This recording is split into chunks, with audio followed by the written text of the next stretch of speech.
Welcome back to Backward Point Podcast. My name is Nazar Sayed, and with me, as always, the firm, staunch believer of Pakistan cricket is Bashar Sayed. Bashar. Hello and welcome everyone, episode 51. And what an episode to do, guys. Last episode was a little bit of a downer. I'll tell you why. Episode 50, milestone episode.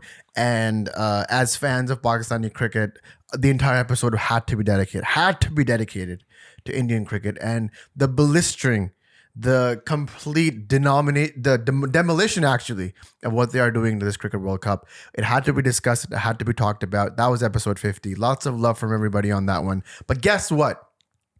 Episode 51 is a little bit different. A little bit of a talk about the demolition will continue because India is just unfreaking stoppable. But so far, what has happened with Pakistan cricket, the complete 180, the topsy-turvy nature of this team, of this nation, of the fan base that is Pakistan cricket team, that will be discussed today. But before that, Patreon guys, you guys are the life and soul of this cricket team and of this podcast. You guys are the reason why we get to do what we get to do. So thank you very much for signing up for the Patreon. Thank you very much for sending in your questions.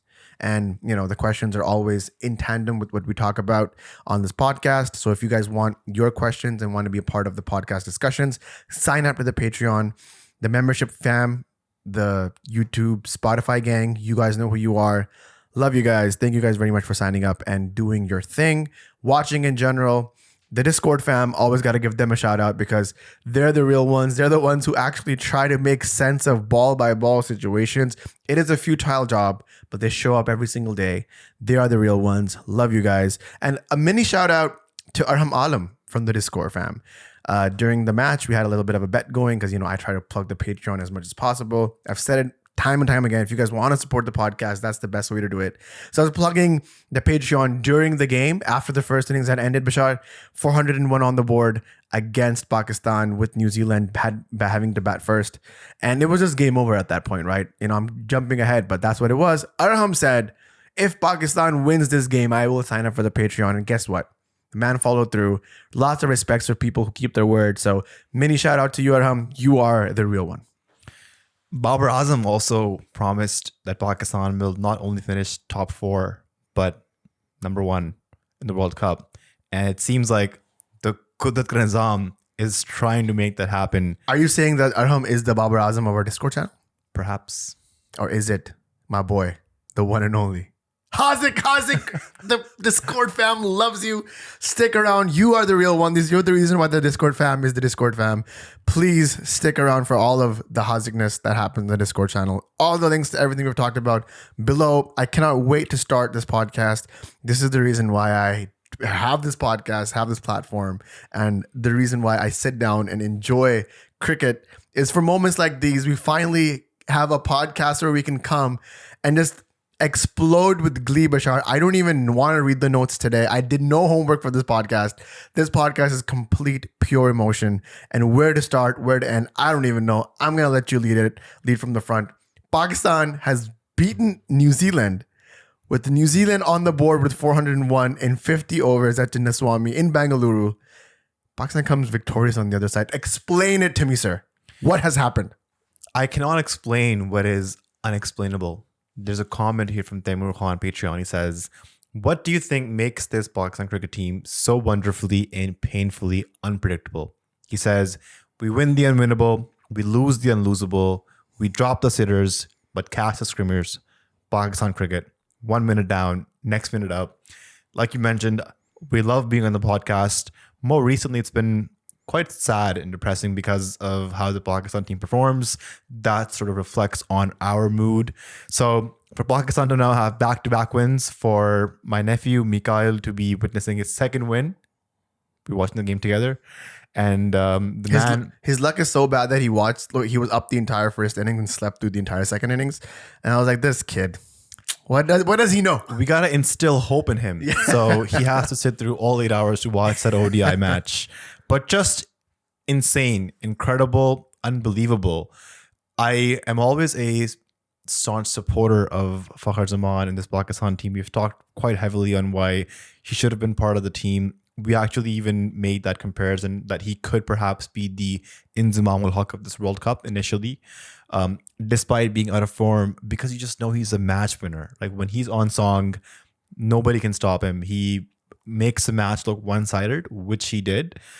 Before we get into the actual match, I want to just talk about this ongoing thing on the podcast is commentators, specifically Pakistani commentators, mispronouncing names. It's the new commentator's curse. It started off with Wasim Akram saying Walalage Wella lalage. to Walalage from Sri And Lanka. he's never performed since, by the way. Vakkar Bhai yesterday during the game called Rachindra. Ravindra Jadeja as well.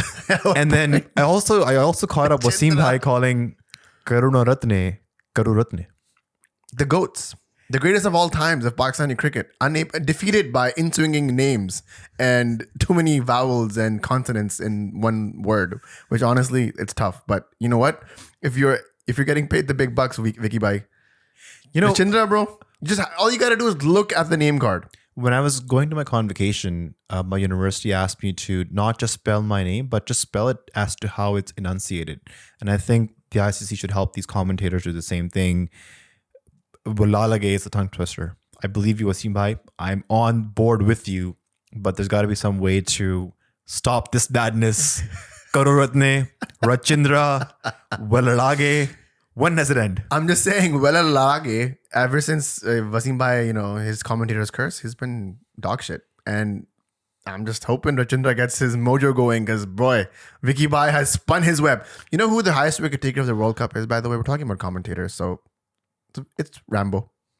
Every time Rambo comes on, his strike rate is so good that every time he comes on the comms box, 2 wickets down. And guess who he commentates for? Who? PCT, bro. PCT has a lot to work on, but Rambo on the comms is a menace. He should be his jurisdiction should be taken away from him because he's a tough one. But even Rambo today, Bashar, was unable to get Fakhar Zaman out. And that's the real player of the match. Fakhar Zaman scored 126 off 81 balls with 11 sixes in 8 fours. Before the World Cup, or even during the World Cup, there was a lot of conversations on the Pakistan team not being able to hit a 6 in the power play. I think it was about 1,100 deliveries until Pakistan scored their first 6 in the power play. And then they went on to score a couple of 6s. And the reason why that's important to contextualize is because scoring 6s in the power play shows your intent. It shows that you're out there to be an aggressor and not to be attacked by the opposition. So Fakhar Zaman's innings was in fact one of the most insane, one of the most incredible innings, probably top 5 all-time ODI World Cup innings for Pakistan. I hope I'm not jumping the gun, but it was the fastest 100 for Pakistan at the ODI World Cups. And given the context of when it comes, against New Zealand, who's one of the top teams of the tournaments, Pakistan chasing 401 runs. In a match where you've also lost your highest score of the World Cup, Abdullah Shafiq. And for him to then go out there and just go ballistic, he smashed 11 sixes. The previous record for the most 6s combined at all World Cups for Pakistan was by Shahid Afridi. Boom, boom. He hit 12 sixes in his World Cup career starting 1999 to 2015. 16 years. Wild. But you also have a little bit of contextualization, a little bit of defense for Afridi. Did he play the 2003 World Cup? Yeah, he did. Yeah. He did. Okay, 7 as well? Yep. So he's played all the World Cups from 99 to 15. Yep. Okay, wow. Then I don't have anything to defend. That's shocking. Also more 6s than Wasim Akram. So, I mean, these are guys who have played multiple World Cups, and it just shows you how incredible this innings is. Fakhar has now smashed 18 sixes in the tournament in 3 innings.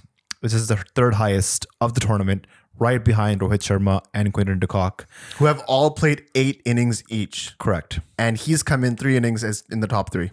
It's also important to mention that Fakhar Zaman, he's been always a boundary hitter. I wouldn't necessarily call him a 6 hitting champion. Before this World Cup, he had 56 sixes in his ODI career. And just in this World Cup, he has notched up 18 sixes.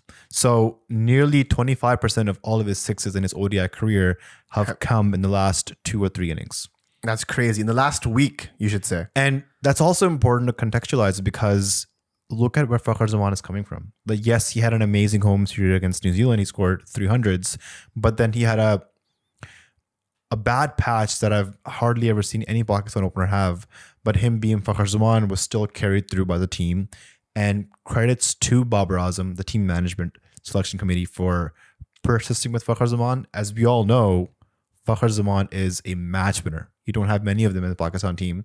And he was the kind of guy who made sure that when he succeeds, that he ensures Imam succeeds, Babar Azam succeed, because they're more of like anchor players and Fakhar is the aggressor in this Pakistan team. So when he's on song, this Pakistan team looks like it's playing modern day cricket. They're, ahead of the times. They're playing at the same level of the England team. So that's why it's so important to mention that Fakhar Zaman's innings is an amazing innings. And without him, this chase would not have been possible at all. From 3 weeks ago to having conversations similarly on this pod and other circles around the internet and in real life of, should we drop Fakhar Azam for the World Cup? Should we drop Fakhar Zaman for the World Cup? Should we drop him from the Asia Cup? He's not in song. We can take somebody else, etc., etc. To not being in this moment where he scored 126 off 81. It's just, I love the fact that at least this podcast had the brains, the trust, the faith to back this guy up. Fakhar Zaman is your asset. There is no other way to put it. He's having a rough patch. You still back him through it. This is why I have so much respect for Babar Azam right now. This is the thing that he was talking about. This is the team. These are the players that he had chosen to come and lead Pakistan to the World Cup. It was literally not his fault that half of his star players are either injured or not shining the way that they're supposed to. Shaheen Afridi just being ordinary was not his fault. The Shaheen Afridi we saw in the last 6 games, that's the Shaheen Afridi that Babar had chosen. The Fakhar Zaman that we saw today, or yesterday, I should say, that's the Fakhar Zaman that Babar chose. Like, these are the players that he has backed for the past 24 months. And near the end, it all came crashing down. And obviously, it has to be on his shoulders because he was the one who was backing these players up. The management is a no-show. The chairman, who is the chairman today, I could be wrong.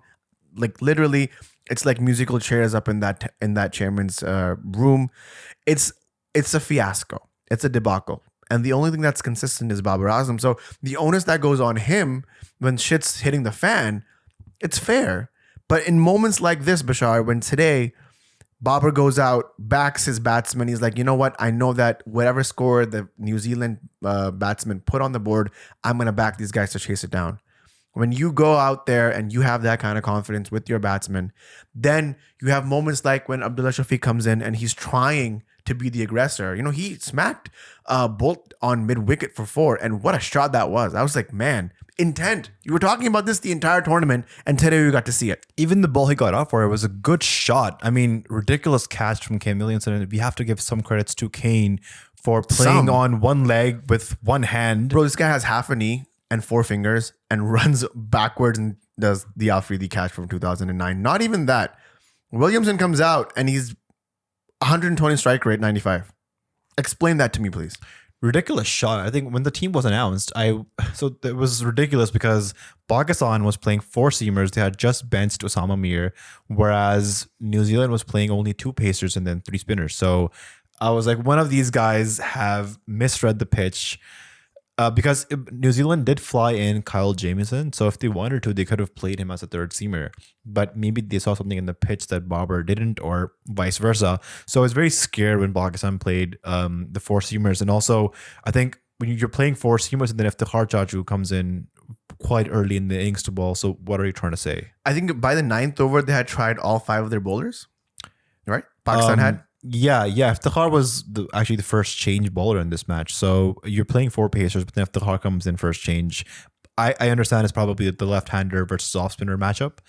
Brains were used. I'm not talking about execution. I'm just talking about intent. I want to talk about Babar's captaincy here. Please. We were amongst the cricket community here in the GTA Toronto yesterday, and the one thing common we noticed, and this really pissed me off, is when Pakistan loses, it's Babar Azam's fault. when Pakistan wins, it's because of prayers, it's because of the team, it's because of the management, it's because of Nizam. Nizam, individual brilliances. And I think that is disrespectful to Babar Azam. When you win, you have to give enough credit to Babar Azam. Firstly, in this match specifically, to win the toss and bowl first, the decision was being criticized up until Fakhar Zaman came to bat. But it's important to contextualize that there was rain on the forecast. And when there's rain on the forecast, it's always better to be chasing because you know exactly how much to score with how many wickets down. That's just how the DLS works. So for Babar Azam to make that call, and I was hearing him in the post-match YouTube video posted on the Pakistan Cricket YouTube page, and he said that 400 on this ground with this pitch was a decent total. Like they were kind of happy that it didn't go 430, 440. It could have gone that way because the way that the New Zealanders were batting, they were hitting good balls for boundaries, short boundaries, hitting in the gap, and really spacking anything and everything that came in front of them. I want to talk about the Chinnaswamy Stadium for 1 second. It's the home of Virat Kohli. It's the home of AB de Villiers, Chris AB de Gill, Villiers, Brendan McCullum. the RCB champ, right? I'm going to take you back down memory lane, and people from Karachi are going to love this. Have you ever played in the UBL Sports Complex, Bashar? I did. Right in front of Lucky One Mall, guys. You guys know what I'm talking about, the OG Karachi people. UBL Sports Complex has a ground called Ground B, where on mid-on, there is an open gutter line that you have to jump over and make sure you don't dive, because holy shit, you're going to break everything in your body if you do that. That ground, Bashar, is the front boundary, the straight mid-on boundary, is about 65 meters. And if you're really powerful and you really like, you're having a day out of it and you're seeing the ball, you can hit the ground. You can hit the ball so hard that it goes out of the ground onto the road that goes to North Nazabad. That ground is bigger than Chinnaswamy. Let that sink in. We paid 6,000 rupees to play one game on that, 3,000 aside, guys. I know it was tough times back in the day. But that ground is bigger than Chinnaswamy. Are we talking about a international stadium here where Fakhar Zaman top edges for 57 meters into the stands? It's insane that this is like the level of cricket that the IPL has sort of churned out, which is just like everything before. The 30-yard circle is like deeper in some areas of the ground than the actual boundary is. Like you cross a 30-yard circle and 2 steps later you have already crossed the boundary. I have a personal issue with that. I think regulation in grounds is important. 57 meters boundaries it's abysmal. You and me and my Mamu 11 can go out and score 300 in Chinnaswamy. That's a disgrace. But coming back to the context, that's what happened. 401 on the board. Pakistan is backing themselves up to chase this because honestly, 400 on this ground is actually 290 on a regular ground. And 290 on a regular ground, you back your boys to chase it up. There were some shots that Fakhar hit that were so insane that they would have been 6 in the MCG. On a flat track, 6 on the MCG. 95-meter sixes, bro. Some of these sixes went into the second tier of the There's a whole article that Usman Samiuddin wrote. Shout out to my boy Samiuddin, bro. And I think it's called The Sound Off of Fakhar Zaman's Bat. And it is an insane sound. It is music to my ears. We were actually lucky enough here in Canada to hold Fakhar Zaman's bat.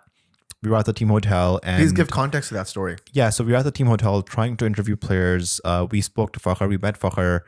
He signed the shirt that's right behind me. Also, because he signed the shirt, I'm always hopeful that he keeps scoring runs because the more he scores runs, the more valuable my shirt becomes.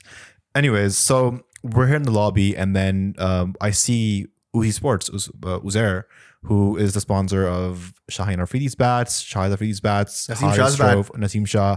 And he's coming out of the hotel with a CA Dragon 7-star bat. And I'm obsessed with bats and kits. So I know immediately that is Fakhar Zaman's bat. I go up to him, I talk to him, I say hi. He's kind enough to let me hold the bat, tap it to see its ping. And I kid you not, it is one of the best bats I've ever held in my life. The balance on that bat. The balance, the ping, just the way it felt in your hands, it was different. And so it felt like a tape ball bat. Like that's how light it was. And we're talking about the balance, right? It was so fun to just shadow drive with that bat for a minute and just like feel it and trying to be in like Fakhar's head and be like, this is how this guy bats. This is the weapon. This is the gladiator sword. This is the shield he uses to block everything and the sword that he uses to attack. It was just one of those things where I was like, this is crazy. We're part of it. And then I just want to let the fans know, ever since Bashar touched that bat, that 126 was on the cards. Let's go. Let's go. Backward point. Back at it again. You know us. Give me all your bats. I will touch them. And That sounds so wrong. And I don't want to cancel this podcast. So I just want to let everyone know he's talking about wooden willow, guys. The bats used for cricket. Absolutely. Cricket bats for adults. correct. Yes. So I hope somebody clips that. because of those bats, and I want to also give obviously credits to Fakhar Zaman, because he's the one who Always is give credit using to Babar these. Azam. We always give credit to Bobsy, the king. Credits to Babar Azam for Fakhar Zaman's innings. But the way he was swinging the bat, and he's a more bottom hand dominant player. So the way that Fakhar Zaman bats, no academy in the world will ever encourage you to play the way Fakhar Zaman plays. Unorthodox, cross batted. When you go to academy, they will tell you to play high elbows, straight bat, in the V. Fakhar Zaman just goes against everything that the cricket book teaches you to do. What does that say about Pakistan cricket? Everything. That says everything about Pakistan cricket. Fakhar right there. Zaman's batting is a reflection of Pakistan cricket. And why not? Why not, sir? 30 straight games. This man has been a no-show. He's been getting criticized from every facet of the Pakistan cricket team, cricket teams in general. Cricket journalists, people like Shoaib Jutt have been having a field day with the misdemeanor. Well, not the misdemeanor, but the miscalculation of being Fakhar in their squad. And every time we've said that this guy's going to show up. You know, Hassan Ali famously said, King kar lega. This podcast famously said, Fakhar kar lega. And I'm just so glad that this guy's redemption arc comes in. He is genuinely one of the nicest people I've met. You know, Rizwan, Fakhar, these guys, they're wholesome 11 is what I call them. They're right? humble to the core. And honestly, I believe this when you're that gifted and when you're that talented and then your personality is just very grounded, good things happen to you. And bad patches come and go. You know, Fakhar arguably had one of the worst patches that I've ever seen in international cricket or in sports in general. I remember there was a time where just like, you know, Kobe had a bad patch, but he was going through injuries and, you know, just one of those things where it just was not happening for big players, and Fakhar Zaman is a big player. But every setback sets you up for a big comeback, and there's never been a bigger comeback. Tell me about 86 in the first game and 126 not out right now. He's averaging 200 in this World Cup. The man said, and I quote, "I could have gone on to score 100 against Bangladesh, but the team goal was to finish the match as soon as we could to improve the net run rate." And that's what his focus was. So shout out to Fakhar for being a team player and not looking at personal milestones. I'm glad you said that because there are still people who will be like, yo, when Fakhar was at 93, he hit a 6, but then he took a single to take a century. And like that was like a missed opportunity because he could have gone for a 6 again. And to those people, I say, shut your TV off, never watch cricket again, unsubscribe, leave the chat. We don't want this kind of negativity. If we're here to hate watch Pakistan cricket team, then I'm sorry, New Zealand versus Pakistan, the 35th match in this World Cup was not your vibe.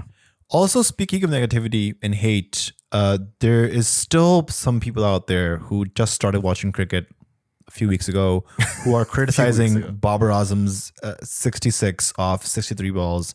And I want to just emphasize how critical that Babar Azam innings was. Without that Babar innings, the Fakhar Zaman innings is not there. They go hand in hand. Babar Azam kept rotating the strike. He kept hitting boundaries every now and then. He hit 6 4s and 2 6s.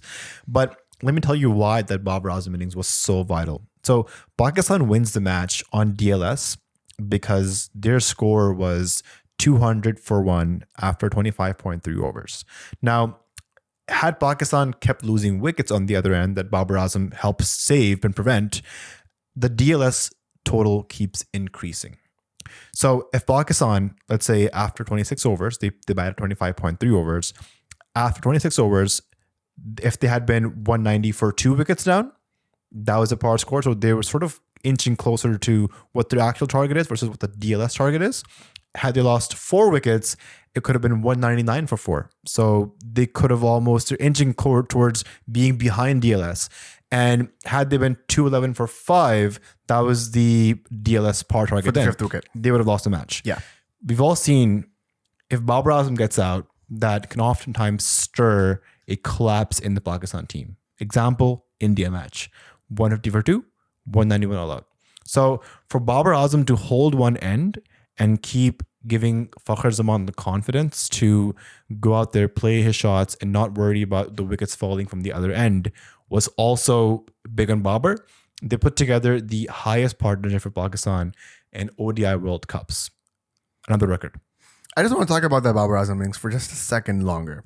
And specifically a shot that he hit, was it, I believe, Mitchell Santner on mid-wicket for 6, Bashar? Yeah. Just correct me on that. Okay. So where has Babar Azam gotten out in this World Cup? Short mid wicket. I loved the fact that when Santner came to bowl and he bowled just a smidge short, this man rocked back and hit the ball over mid-wicket for 6, the same area he's been struggling for the majority of this World Cup and prior to. You know what this shows, Bashar? That Shoaib Malik's tips were working. Shout out the pavilion. Yes, not going to discredit my boy SM18. But what it shows is that this person is willing to grow as a cricketer. And I will not be shocked, I should say, to see Babar Azam in the next couple of years actually inching that strike rate up to what it was today, to 105. Right now he plays at about 90. I wouldn't be shocked if that strike rate goes up to 105 in the next 24 months. Because this man is ready to learn. This man is ready to be the best that the subcontinent has ever seen. In a world of Virat Kohli's, in a world of Rohit Sharma's and Sachin Tendulkar's, Babar Azam wants to come out and he wants to be the best. The fact that he had rocked back and had the confidence to pull that ball for 6, a shot that honestly you and I could have also played. I'm not saying that wasn't a spectacular shot, but the context of what Babar Azam's been facing in this World Cup and prior to, I love the fact that he took on the challenge. He took on his fears. He maybe was, feeling a little bit underconfident because he's been getting out in a similar fashion to many of the teams. The fact that he had the confidence to be like, yo, this is a do or die moment. I'm not going to sit here and stat pad. I'm not going to sit here and sort of save my wicket as it's some sort of precious ordeal. I'm going to go out hard. And he went out hard. 2 6s and 6 4s in his innings of 66 off 63. He was there for 93 minutes, Bashar, and what a delight. He was there. All he was doing, it was like a therapy session, PCT therapy session right on the pitch. He was going up to Fakhar, he was calming him down, he was boosting up his confidence. He was letting him know, bro, I'm here to steady the ship if shit hits the fan. But you got to be you. You got to play. And that's the most beautiful thing that I heard in that post-match interview that the PCB posted with Babar and Fakhar. The vibes, the camaraderie, the feeling that they had. He was like, bro, I was going up to Fakhar and being like, yo, just be sensible, be creative, do your thing. But Fakhar was doing his thing and I backed off. I was like, if he's doing his thing, my thing is to secure the wicket on one end. And I know, just one little thing I wanted to say about India, actually. The Indian cricket team is on this roll that I don't think I've seen a lot of teams go on. It's, the Warriors again in 2015. It's the Bulls in 96, 97. It's the unbeatable 2003 Australia. I just want to remind everybody that this team, the Indian team that has bowled out Sri Lanka, that just bowled out South Africa for 80 some odd runs, hitting 360. Pakistan was 152 for 2 in 27 overs against this team. Babar Azam got so much flack for that 50. Pakistan team got so much flack for playing so low and, having, taking their time and being dull and being underconfident and, oh my God, Ahmedabad, you should have gone at this rate, etc., etc. As soon as Babar got out, the team collapsed. Yes, unfortunate. They chased it down. It was bound to happen. No one really backed Pakistan to win that game. But it just shows this testament of the class of Babar Azam and his peers, people who he's batting with. There are naysayers around. We hear it all the time. People love sending us iffy clips and Vase clips. And you know what? It's fun to watch them because they're just so animated, but that's not real analysis. That's not real Analysis. Analysis. That's tough. It's not real analysis. It's a sensationalization, right? And when it comes to just looking at things in retrospect, because this Pakistan team, you cannot predict what's going to happen. They were out of this tournament last week, and now they're actually gunning for a semifinal shot.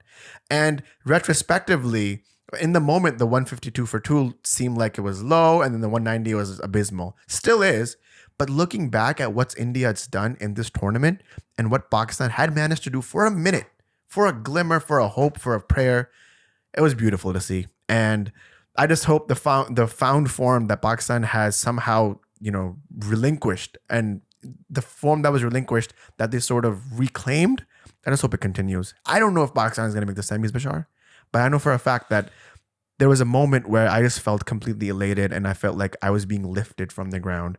And that was all due to Fakhar Zaman. It was all due to the Pakistan team. And that's all we need from them. A couple of things I wanted to mention here. So we mentioned the Babar Azam and Fakhar Zaman chat post-match on YouTube on the Pakistan Cricket channel. And that reminded me that Babar Azam telling Fakhar to be sensible after every ball, to tell him that we've gotten the score we need for this over, so just play it out. That reminded me of Sourav Ganguly and Virender Sehwag during the 2003 NatWest ODI series final.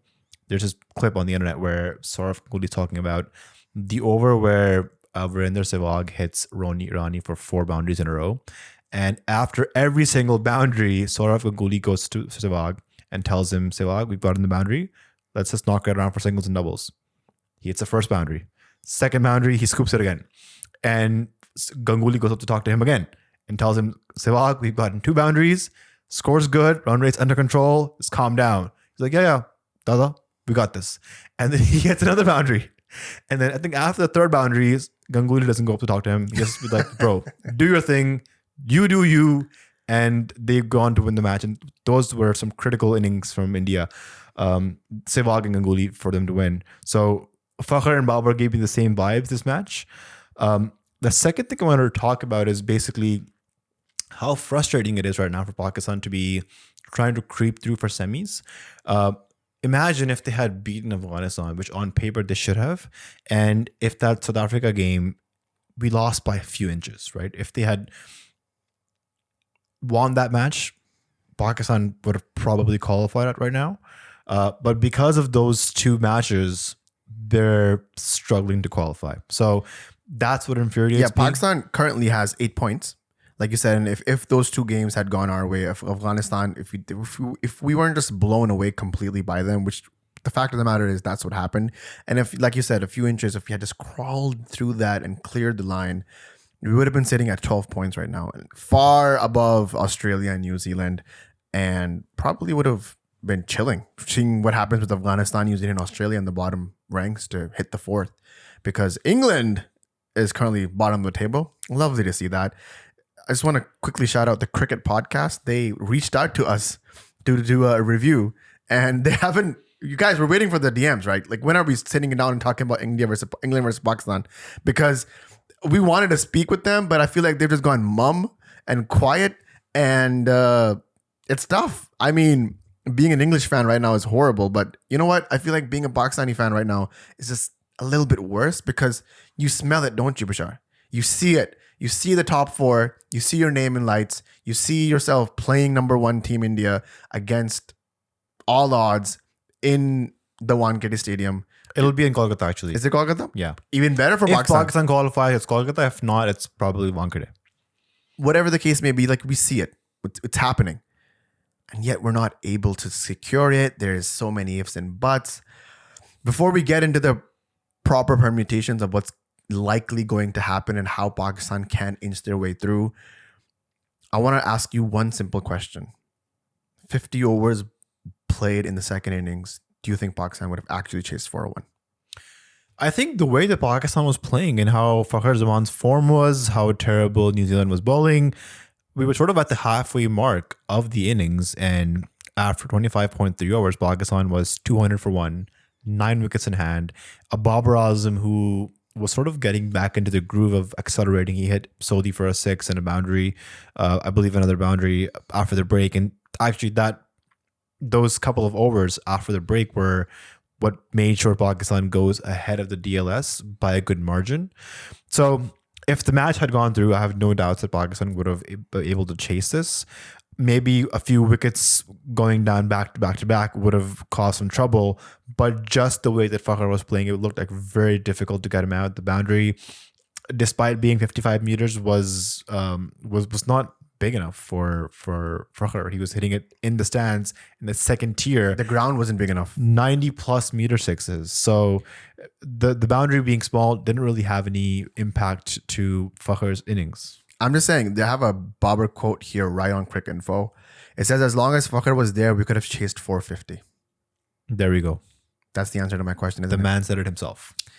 Permutations, combinations, mathematics. Let's do it. Wait, before that, Yep. wait, Pakistan has conceded 401 runs. I don't want to talk about Is Pakistan's bowling a point of concern? There's a question from Demo where he says, Why? Why did you have to ask? how Oh would my you have God. gone on to break the partnership between Rachin and Kane? In Pakistan's bowling, there's questions. I do want to say in their defense that if a bowler like Trent Bolt can go for 50 in 6 overs, if their strike leg spinner can go over 44 in 4 overs, Ish Sodhi, I think there needs to be some slack cut for the Pakistani bowlers. I think there were some shots that were really good. Some of the bowling could have been better. I want to see better bowling plans in the Pakistan team. More than just bowling length delivery, like what kind of variations do you have? How good are your Yorkers in the end? When the ball starts reversing, what sort of field do you want to take? So it's a matter of the captain and the bowlers sitting together and working out plan ABC. I'll tell you this. This is what I like about Kane Williamson and just captains that actually use their brains and want to sort of think outside the box. Mitchell Santner comes in and starts bowling at the 5th over. They know that at this point that Fakhar has a mood and he's looking at the boundaries all the time. You know what they did? They put mid-wicket back, they put mid-on back, and they asked Santner just to ball dollies. Because they know for a fact that Fakhar is going to go leg side. That's what he does. That's what he went the entire innings. He's hit it. Like, it's been crazy. He's picking up balls off of like 8th stump and is swinging it back to mid-wicket for 95 meter sixes. Like, that's what the kind of mood Fakhar was in. And Santner, he had no chance, if I'm being honest, retrospectively. Like, there was no way that Fakhar was going to like miss opportunities to hit them for sixes. But at least he set himself up for succession, right? There was the mid-wicket fielder. There was, and at some point when he did hit one for 6, the half-handed shot, he just flew over that mid-wicket fielder. So all I'm saying is that there were opportunities for Pakistan to just do that. I know like Shaheen going for 90 and Haris going for 83 or whatever, inevitable. Most expensive spells by a Pakistani in the World Cup. Yeah, like if your 2 strike bowlers are going to go for 180 in like 20 overs, like what are you going to expect? This is why I think at this point we should stop sending apology forms to Wasim Jr. and start sending thank you forms to him. Because his 60 in 10 with 3 wickets, phenomenal. 28 odd balls. Phenomenal. And in a match where Pakistan scored 400 or got hit by 400, his spell was one of those that stands out. And like I said, thank you forms are in order for Wasim at this point, not just apology forms. You can't really, there's nothing that the Pakistani bowlers could have done apart from maybe, tweaking the field a bit, maybe asking Babar to bring some fielders up, using the slow bowler a bit better, using the short bouncer a little bit better. Apart from that, maybe they would have saved another 20, 30 runs. Babar himself said that we were actually looking at 430 at one point, and the fact that these boys pulled it down to 400, we're happy with that score. So that just goes to show that this bowler's worst nightmare, Chinnaswamy. Absolutely. Haris Shroff also conceded 16 sixes, which is most by any Pakistani bowler since the 99 World Cup. So the more pace on the bat more pace off the ball onto the bat seems like it's going for a lot more runs. So there's questions if Pakistan should make changes to their lineup. If I'm being honest, the force pacers backfired. I think it backfired because at the end, who did you bring? You brought Hassan Ali, who got smacked for 81 or 83 runs with that 1 wicket. Don't you think Osama would have done something similar? Leg spinners are always a wicket taking option. Hard to hit them against the spin, man. Also, I'm not a huge supporter of Pakistan playing with just 4 specialist bowlers, because if you look at it, Iftikhar and Salman Agha, Iftikhar went for 55 in 8 overs, and then Salman Agha went for 21 in 2 overs. So combined, they went for 76 in 10 overs for just 1 wicket. So I would probably play it in a specialist leg spinner. Leg spinners, if they're bowling well, are a wicket-taking option. I would probably look into bringing in a leg spinner. So would you There's also conversations on Shadab Khan. We didn't see him training. I don't even think I saw him in the dressing room too I well. saw him on the field. Okay. There was a shot of him just sitting there, just looking at the game. Okay, so we don't know the extent of his concussion. People are saying if Shadab is actually injured and cannot play the rest of the tournament, why not bring in Abrar as a replacement and then throw him into the match? I don't know. It sounds tough. I mean, there's nothing to lose at this point. Like, if Abrar goes for 110 overs against England, do you really think he's a bad bowler? It's just, there's nothing to lose, so you might as well. I mean, what you were saying about bringing in Osama, like instead of probably Agha Salman, would you do that to risk having one less batsman?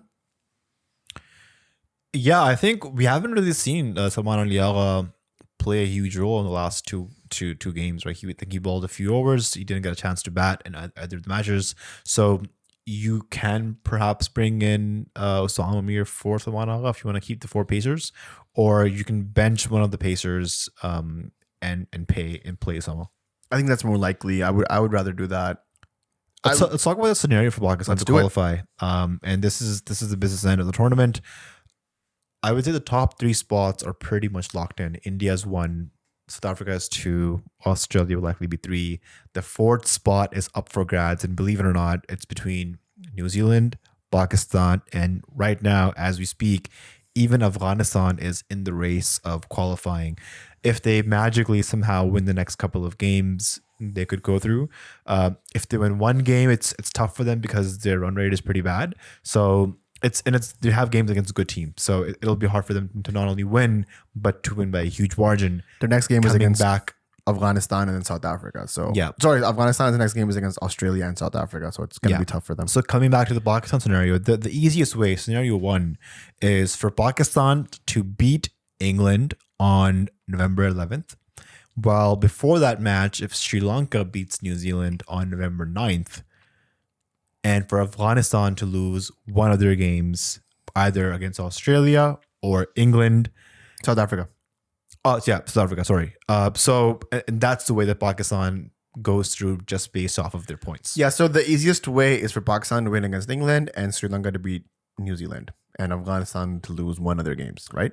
Question from Patreon, Ali. He says, do you back Sri Lanka to beat New Zealand? Both teams are on a bit of a slump, but New Zealand have injuries in their bowling lineup, and I think Bangalore conditions might help Sri Lanka. This is the same ground, I believe, where they beat England.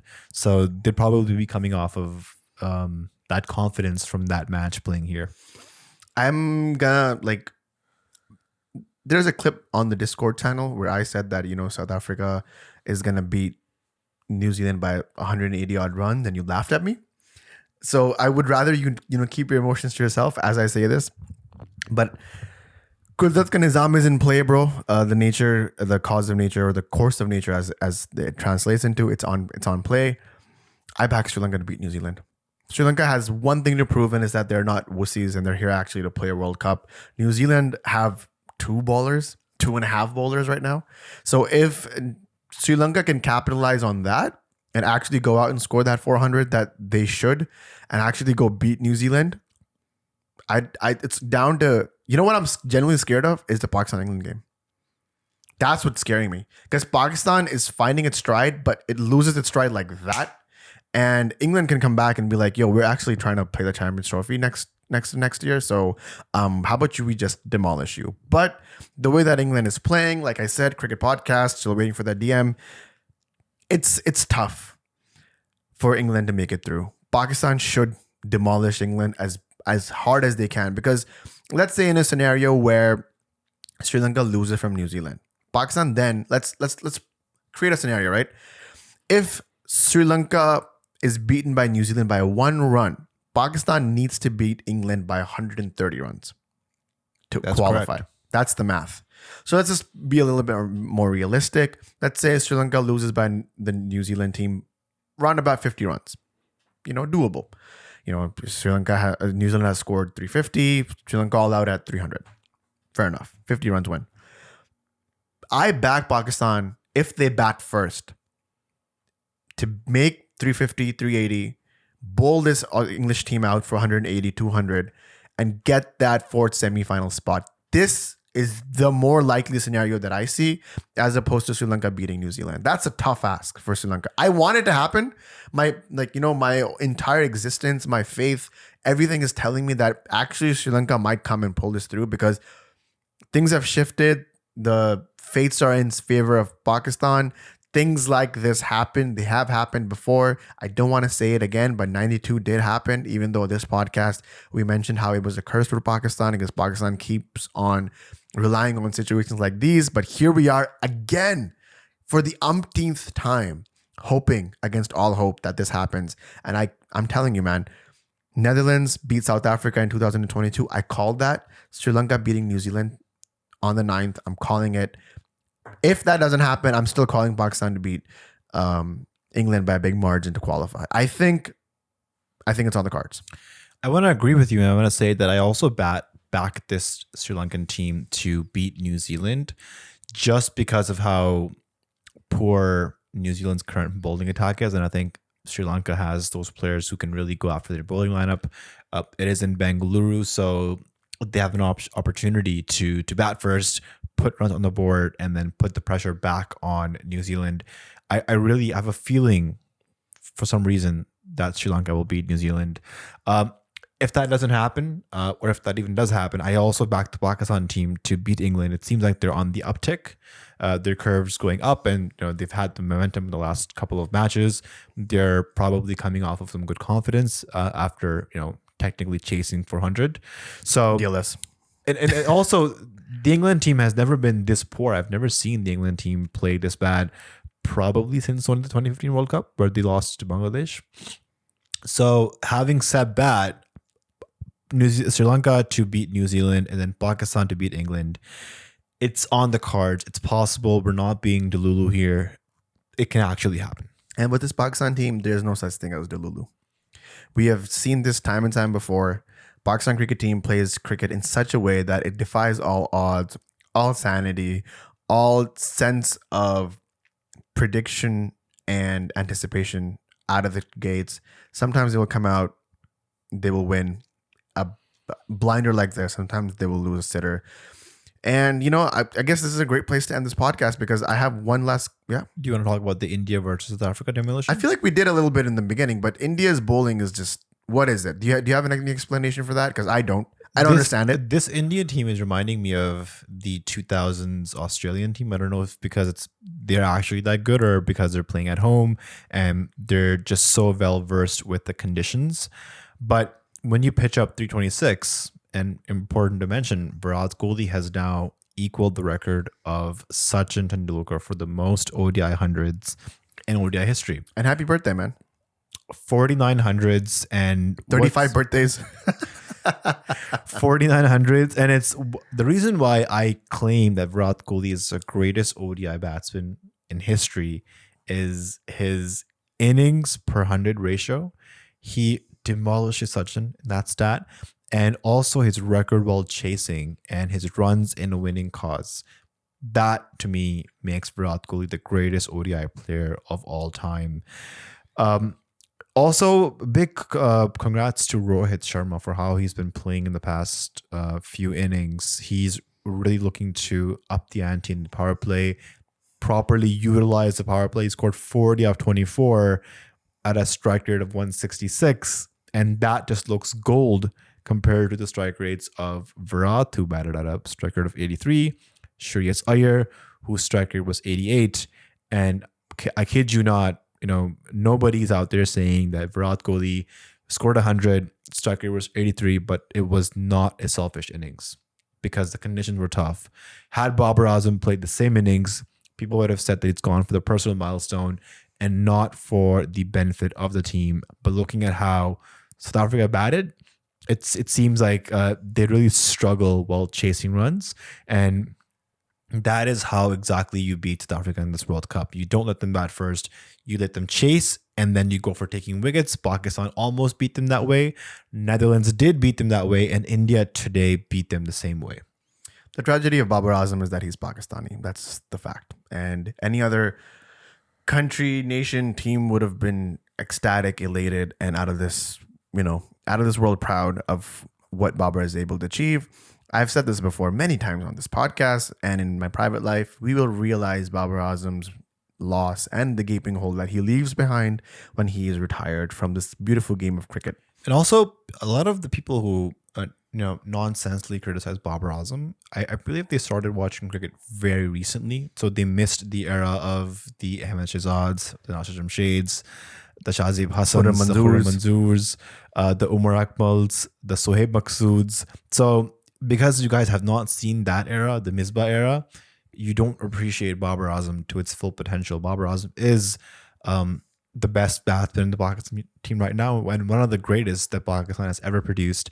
And when he signs off on his career, we will look back, we will miss Babar Azam. So let's appreciate him while he's here. Truly. Like I said, I was going to end this podcast with a very famous quote from a very famous person in the Pakistan cricket team. And I think this summarizes the entire experience that we had watching this game, which is that sometimes it's cramps, sometimes it's acting. And today, there was no cramps, no acting, only fearlessness. And that's what I expect from the Pakistan cricket team. That's what I expect from this camp. The run for the semifinal spot, the fourth spot is up for grabs. I want to thank the Pakistan cricket team for making a tournament out of this whole situation. Because, the last 19 games, like we said, were up for grabs. Pakistan were out. It would just seem like it was sort of down and dusted what the top four was going to be. And it was the next 19 games were going to be a slog. But at this point, with 3 teams gunning for that fourth spot, I love it. It's still open. The tournament is open. And appreciate you guys for being patient with us.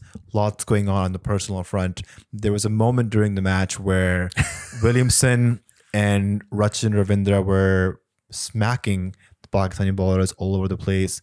And Mikhail was kicking us and smacking us all over the place. That's true. It was just you and I with Miku downstairs because, we wanted to give his mom a rest. And it was just me and Bashar trying to just go at this diaper, bro. This diaper did not want to be changed.